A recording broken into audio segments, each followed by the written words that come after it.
Navarra Suma traslada al rey su posición contraria a una investidura de Pedro Sánchez al tiempo en que Rivera condiciona una posible abstención a 3 requisitos, entre ellos que el PSN renuncie al gobierno de Navarra con la abstención de Bildu. En julio, el PSOE optó por Bildu y en septiembre el PSOE vuelve a optar por Bildu. Esta es la realidad. El ministro Marlaska hoy en Pamplona ha respondido a la petición de Rivera desde Pamplona, donde se ha reunido con María Chivite y donde también ha estado con la Guardia Civil, hablando de competencias de tráfico.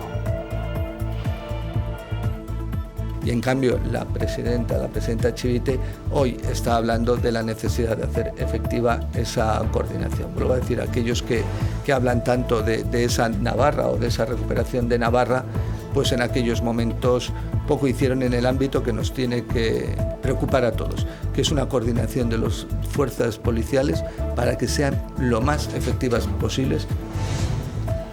3 años de inhabilitación para ejercer cargo público a 47 abogados relacionados con el frente de cárceles de ETA, entre ellos la concejala de EH Bildu en Pamplona, Amaia Izco. Todos aceptan las penas y reconocen su participación. Y permanece muy grave en la UCI un trabajador herido ayer en la empresa Viscofan tras intentar salvar la vida de un compañero fallecido al caer en una cubeta de gas tóxico. Los trabajadores han parado hoy. En el complejo hospitalario evoluciona de manera favorable. Dentro de la gravedad, el pamplonés cogido ayer en el encierro de Sangüesa, una importante cornada en el muslo que lo arrastró varios metros.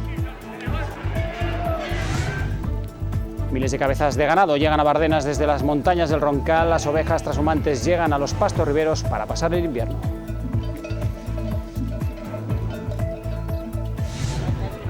Y pesa casi 1 tonelada y a punto ha estado de entrar en el récord Guinness por ser la calabaza más pesada, más grande del mundo. Es Navarra, les contaremos de dónde. Osasuna empató en Valladolid, aunque pudo ganar en el descuento, algo que logró el equipo femenino en su estreno liguero en Tajonar, y de forma contundente el 4-0 al Sporting de Gijón brindó la segunda victoria en otros tantos partidos para el conjunto de Mikel Bacaigua.